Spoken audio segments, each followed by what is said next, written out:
Today I'm going to talk to you about something which really annoys people, but it's incredibly important that you learn it as an entrepreneur, whether you're trying to sell to people, whether you're trying to market to people, whether you're trying to get on with other people and build connections. This is unbelievably important that you know, but it's also going to annoy the hell out of you as well. We're going to talk about why people say one thing and do something else, and why humans in general all believe they're extremely logical, but actually behavioral science and persuasion says that they act in completely emotional ways. It is almost impossible to convince someone that they are being irrational, particularly when they are convinced that they are not. Tell someone that they're being emotional and they will get angry with you, completely proving your point. Tell someone that they're wrong and show them facts that they're wrong, and what will happen is they will double down on that belief. Humans hate the idea that they aren't in control of their own minds. Why do people get genuinely angry when we point out that they are being irrational? Because deep down, this conflicts with their identity of being a completely logical, level-headed person. No one wants to believe that they're the kind of person who falls for manipulation. No one wants to believe that they're the kind of person that relies on emotion rather than actual logical thought. And yet we see emotional behavior absolutely everywhere in the world. You know, when something gets exposed as a fraud, when a fake guru gets outed, when a person gets exposed of ripping off their followers or whatever, and they get exposed and the exposing video reaches a bunch of people, you would think logically that that would ruin their business or at least take away from some of their credibility. But what we actually see time and time again is this person ends up growing their business because their popularity ends up skyrocketing because of the expose. Think back to all those lockdowns a few years ago. Why did, when we had a virus going around that affected our lungs, did people start panic buying food and toilet rolls? And when the governments urged people not to panic buy toilet rolls because it doesn't affect them, people bought even more of them. I remember walking in the supermarkets back then and the shelves were completely empty everywhere. And that made me, who thought everyone else was being ridiculous, genuinely think to myself, should I bulk buy as well? Because there's going to be nothing left because everyone has taken stuff. I even made a Facebook tutorial of how to actually buy an item back then.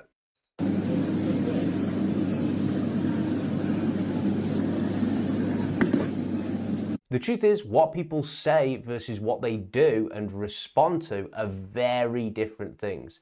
And when you get into business and when you start understanding persuasion and marketing and sales, you'll be able to see that actually nothing is what it seems, and nothing really seems logical because humans overall aren't that logical, even though we convince ourselves that we are. So in today's video, I'm going to give you an angle from behavioral science and explain some hidden psychology which most people don't really think about or take into consideration when they are talking about business and when they are giving you business advice. So part one, what people say versus what they do. When you start learning about persuasion, when you start learning about psychology and behavioral science, you will become pretty surprised at how people self-report on things and tell you they are going to do something or tell you that they would have done something versus what they actually do in the scenario. So for instance, a lot of people say that they want to get in shape. But if I was to ask those same people who said they wanted to get in shape and put two adverts out, one for a salad and one for a burger, which of those adverts do you think they would be more inclined to follow and then buy the product of? Of course, it would be the burger. This is something called the present bias, and this is where we discount long-term benefits for getting immediate gratification now. So when it comes to selling and when it comes to marketing, you have to understand this and realize that people actually don't want to wait for things. They need the answer right now, and you have to give them the answer right now. You have to give the solution right then and there. Another story that I love about what people say and what they do, if you were to ask any person, particularly guys, we have this desire to be more productive and we really just want to get more stuff done. And if you look at some of the view counts of productivity videos on YouTube and dopamine detoxes and things like this, you'll see the view counts are huge and they always pull in big views. And the reason why is us as humans, we like the idea, the logic of being able to get more done. And how can we possibly cram in more and be more efficient? But then what happens is we end up on this rabbit hole of watching videos teaching us about being productive because the feeling of being productive is there. We feel that watching this video is getting us further ahead, and we've convinced ourselves logically of that, but really it's all just emotion. So part 2, the ego hates being persuaded. Every single person that you come across will have some form of ego. In fact, the people who report not having an ego, in my experience, often have the biggest ego, and they just try and pretend they don't have it. They've convinced themselves they don't have one. But when I say the ego hates being persuaded, if you look at any type of persuasion experiment, you will see that at the end, the experimenter or the researcher has to do something called a debrief with all of the people involved in the experiment. So let's just say you were in an experiment, you have behaved a certain way because I, the researcher who's experimenting with persuasion, has persuaded you to essentially act in a completely different way. I would then have to tell you after the experiment that, hey, the reason why you acted like A, B, and C and you did all these things is because, there was some sort of authority in this, and that was one of the principles that we were testing during this research. The interesting thing is, logically, you would think that that person would be like, oh, that's so cool. I can't believe I acted that way. All because you did X, Y, and Z in this, research. But what actually happens is not only does the person completely deny that they have been persuaded, they will say things like, no, I actually made that choice there.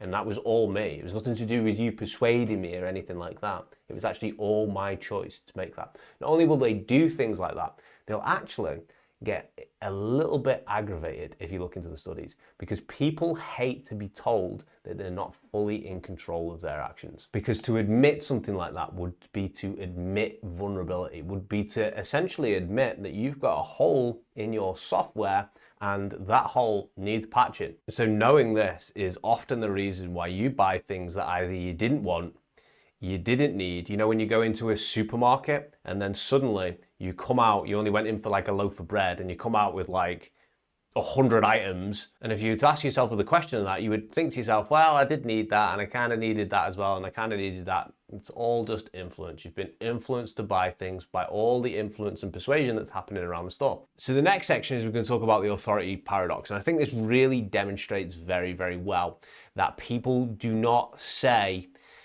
what they end up doing. So their words don't match their actions, and what they think isn't what they feel. Now, you probably know a bunch of people, it might even be you, that have at some point in their lives says, you know what, I don't really trust authority figures, or, if my manager was going to, say that to me, I'd give them what for?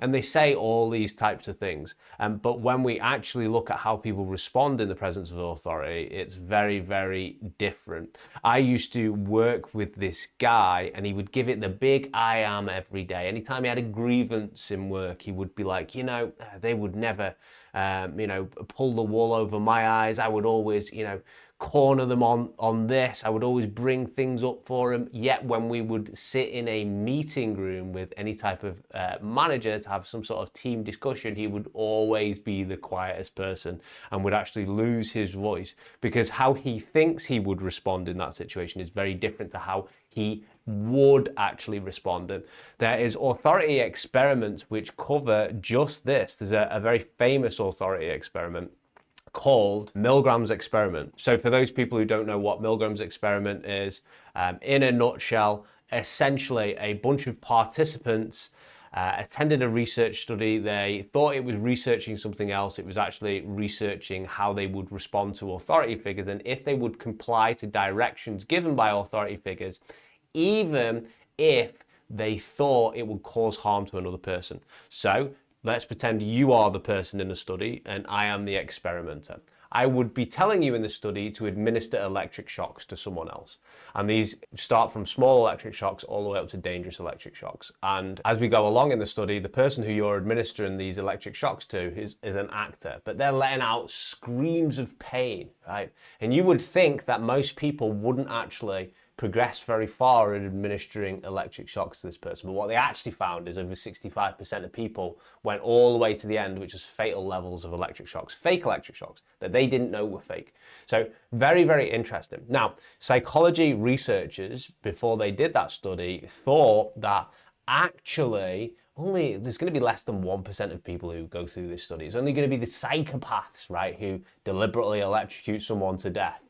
So they thought, but it was actually over 100% of people went up to 300 volts, which is already a fatal level, but the total, the top voltage was about 450, and 65% of people went all the way to 450. So that means 100% of people were perfectly willing to commit murder just because an authority figure was telling them. But if you were to sit those same people down in a room and say to them, hey, would you actually commit murder just because somebody asked you to? They would all, I guarantee you, say no.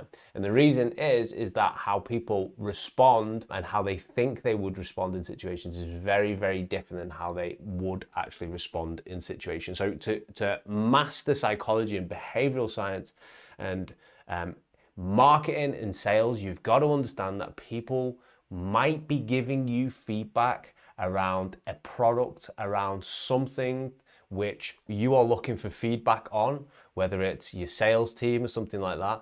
And what's actually happening is they are giving feedback based on their logical mind, not actually of how they really respond in certain situations. So the next section, panic buying and herd mentality as well. So we talked about, right at the start of this video, we talked about when the pandemic hit, right? Crazy situation, places were locked down. But what was even more crazy is how immediately people went into zombie apocalypse mode of emptying stores, of buying toilet roll, of queuing at petrol stations to get as much petrol as they can, right? So if you were to ask those same people, hey, in this situation, something that is potentially quite serious that we don't quite know what it is happening in the world, right? How would you respond in that? And you would ask a bunch of people and you would say, would you, buy all the food in the store, or would you buy none of the food, or would you actually, buy just the same amount of food because then everyone gets to win? I would bet that most people would pick the moral option there, which is buy what I need and leave the stuff behind that I don't need. And the reason why I would do that is because I am a moral person and I'm going to act morally. Yet when these situations actually arise, we see that behavior doesn't actually happen at all. What we see is people emptying shelves, people getting aggressive, of people, panic buying toilet roll, etc. This is because the biases override their logical thinking, the emotions override their logical thinking. And these biases, it could be social proof, watching everyone else do it. It could be scarcity, because now they've got scarce resources to go after, and it creates this absolute monster, a flywheel effect of people just going crazy and buying all sorts of things. Now, what was really interesting about some of those events is that I was on LinkedIn quite a lot in that time because that's where my business was. And I would look at people flip-flopping on viewpoints all the time. So let's say, Mark, we've just created Mark up randomly, a random person. Mark was on LinkedIn, and one day he'd be like, people don't understand why we need to stockpile food because the end is coming. The next week, Mark would be like, I can't believe they are making us lock parts of the world down. Think of the businesses. The week after that, Mark would say, I really hope these guys speed up with some sort of jab, right, to help us build an immunity to this. The week after that, he'd be like, the people who have taken the jab are sheep, right? So Mark would flip-flop on decisions with zero accountability or seemingly only memory for what his previous decision was and what his previous stance on it was. And this is because Mark is not thinking logically, because we don't think logically.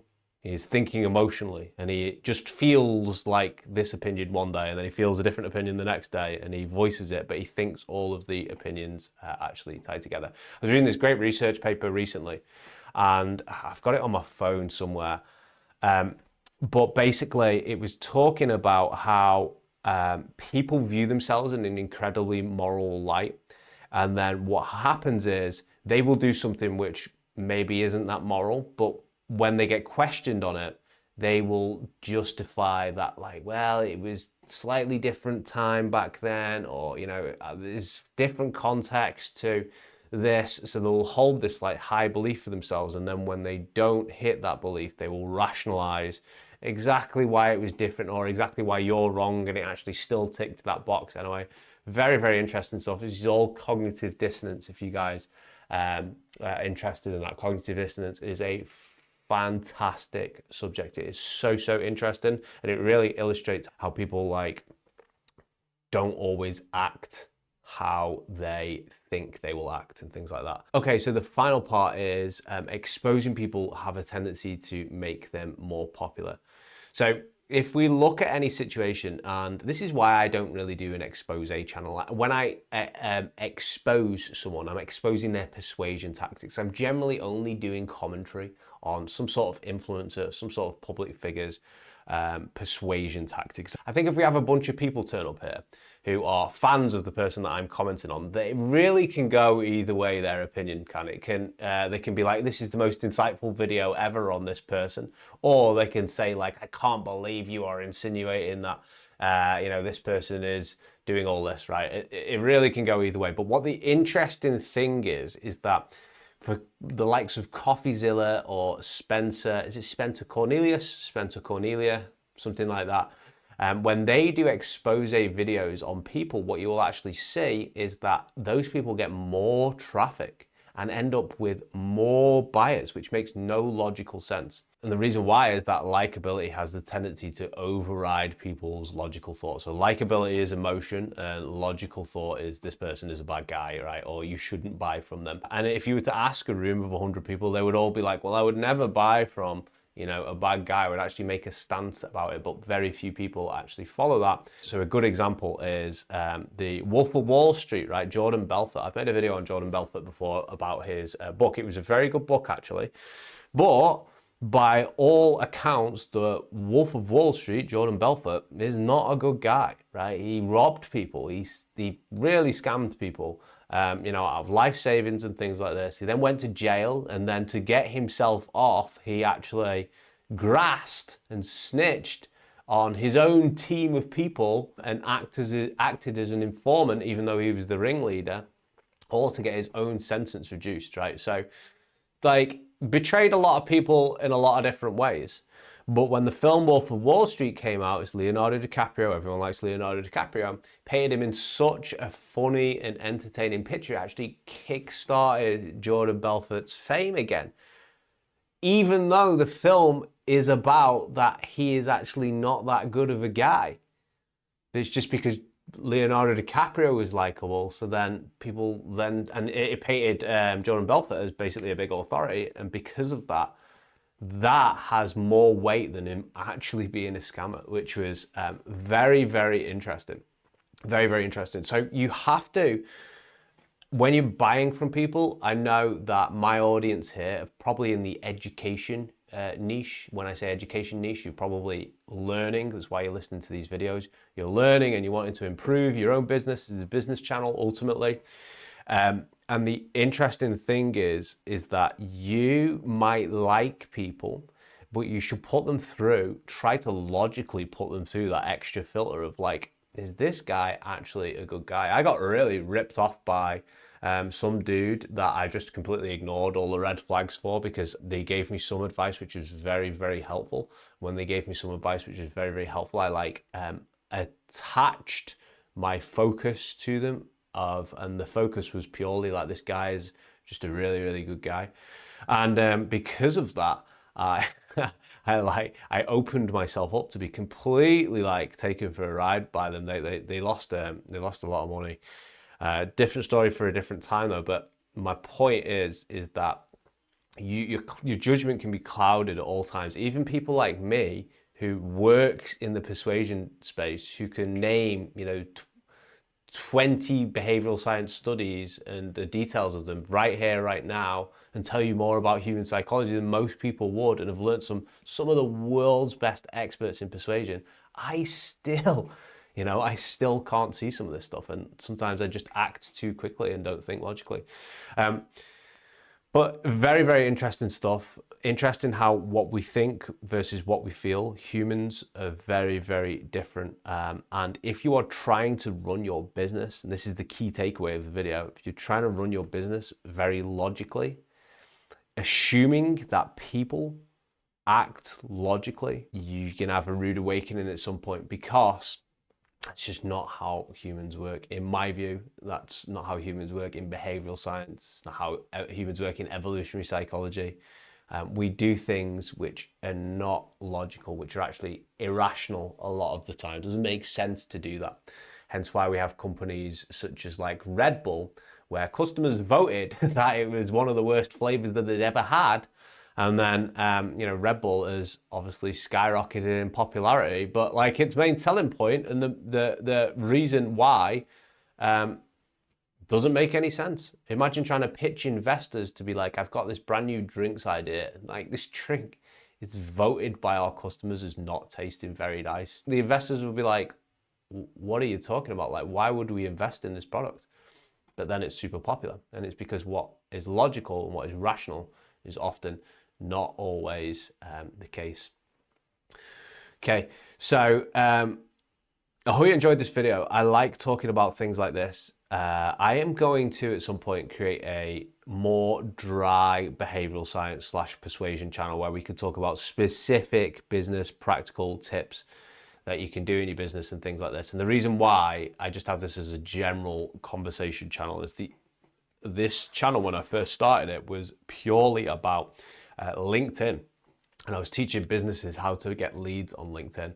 And as a result, this channel's about 4 years old now, and after the first year, I stopped talking about that topic, the LinkedIn topic. But like, the algorithms change so much on LinkedIn now that basically, if I don't talk about LinkedIn or put it in a title, like it doesn't know who to send these viewers to. It's like, I keep trying LinkedIn audience. The algorithm is not that clever, honestly. So I hope you enjoyed this video, guys. If you do like videos like this, leave me a comment. Let me know what you think. Let me know if you've seen examples of where people have said one thing and they've done something else.